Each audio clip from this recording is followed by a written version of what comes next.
बच्चों, आज मैं आपको कक्षा 12वीं का पाठ 3 कविता के बहाने नामक कविता व्याख्या सहित पढ़ाऊंगी।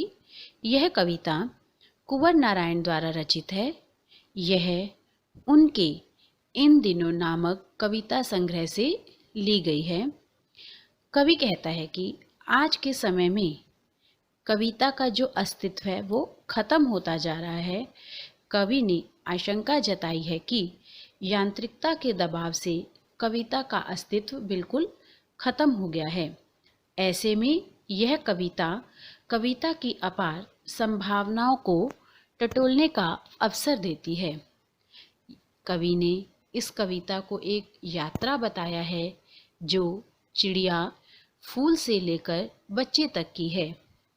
एक और प्रकृति है तो दूसरी ओर भविष्य की ओर कदम बढ़ाता बच्चा। कवि कहता है कि चिड़िया की उड़ान की सीमा है, फूल के खिलने के साथ उसकी परिणति निश्चित है, लेकिन बच्चे के सपने असीम हैं। बच्चों के खेल में किसी प्रकार की सीमा का कोई स्थान नहीं होता।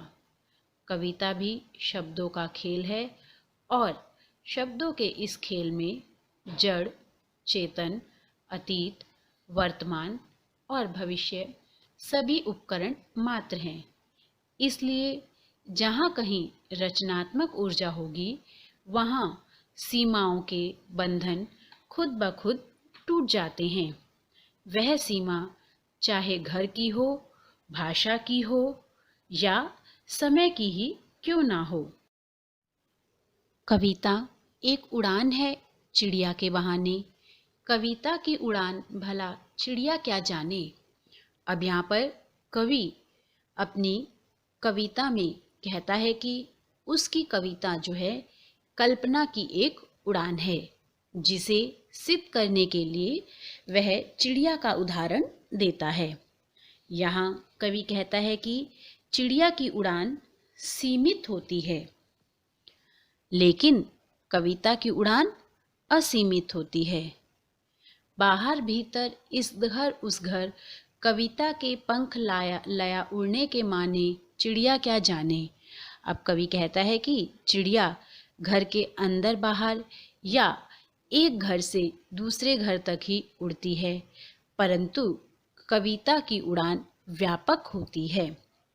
कवि फिर कह रहा है कि कवि की कविता पंख लगाकर हर जगह उड़ सकती है। उसकी उड़ान चिड़िया की उड़ान से कहीं आगे है। इसलिए क्योंकि चिड़िया की उड़ान सीमित होती है, इसलिए कवि कह रहा है कि चिड़िया जो है वो कविता की असीम उड़ान का अर्थ कैसे भला जान सकती है। कविता एक खिलना है फूलों के बहाने, कविता का खिलना भला फूल क्या जाने। बाहर भीतर इस घर उस घर, बिना मुरझाए महकने के माने, फूल क्या जाने। अब यहाँ पर कवि कह रहा है कि जो यहाँ पर कवि अपनी कविता को स्पष्ट करने के लिए एक फूल का उदाहरण देता है। कवि कहता है कि जब वह किसी खिले हुए फूल को देखता है तो उसको देखकर उसके मन में अनेक तरीके के भाव उत्पन्न हो जाते हैं, जिसे देखकर वो अपनी कविता की रचना करता है। कवि कहता है कि फूल जो हैं वो स्वयं खिल जाते हैं, परंतु कविता के खिलने का अर्थ वह नहीं जान सकते। ये कह रहा है ना, कविता का खिलना भला फूल क्या जाने। कवि कह रहा है कि फूल जो हैं वो स्वयं खिल जाते हैं, परंतु वह कविता की जो रचना है, जो कविता का खिलना है, उसके अर्थ को फूल जो है वो नहीं समझ सकते। बाहर भीतर इस घर उस घर, बिना मुरझाए महकने के माने, फूल क्या जाने। कवि कह रहा है कि फूलों की सुगंध अंदर बाहर एक घर से दूसरे घर तक जाती है, लेकिन कविता की जो सुगंध है वो प्रत्येक स्थान पर पहुंच जाती है। बिना मुरझाए महकने के माने फूल क्या जाने। अब कवि कह रहा है कि फूल जो हैं वो खिलते हैं और एक निश्चित समय के बाद मुरझा जाते हैं, अर्थात फूलों का खिलना और उनका मुरझाना सीमित है, अनिवार्य है फूलों का खिलना और उनका मुरझाना जो है, ये क्रिया जो है ये अनिवार्य है। लेकिन जो कवि की कविता है वो सदाबहार है। इसलिए कवि कहता है कि जो बिना मुरझाए, जो मुरझा जाने वाले फूल हैं, वो बिना मुरझाने वाली कवि की कविता के महकने के मायने को नहीं समझ सकते। कविता एक खेल है बच्चों के बहाने, बाहर भीतर यह घर वह घर, सब घर एक कर देने के माने, बच्चा ही जाने।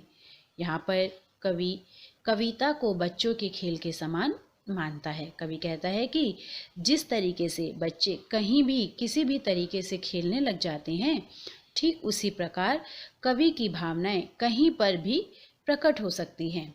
वह किसी भी समय अपनी भावनाओं को प्रकट कर सकता है।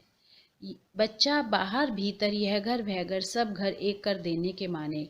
अब कवि कह रहा है कि जिस प्रकार बच्चा सभी घरों को एक समान मानता है और उसके लिए अपने पराये में कोई अंतर नहीं होता, ठीक उसी प्रकार कवि का जो बाल मन है उसमें भी अपने पराये की भावनाएं नहीं हैं। वह अपने पराये की भावनाओं से ऊपर उठकर सभी को समान समझने लगता है। और सभी, जिस तरीके से बच्चे सभी घरों को समान मानते हैं, इसी तरीके से कवि भी सभी को, मतलब आंतरिक और बाहरी मन से, मनोभावों से सारे संसार को एक समान मानता है। वह अपने आप को बच्चों की तरह बेपरवाह मान रहा है। जैसे बच्चे बिल्कुल बेफिक्र होते हैं ना कि कहीं भी खेल लिया, कैसे भी खेल लिया, इसी तरीके से कवि भी अपने आप को बिल्कुल बेपरवाह मान रहा है। और वह कहता है कि उसकी कविताओं पर भी कोई बंधन लागू नहीं होता। धन्यवाद।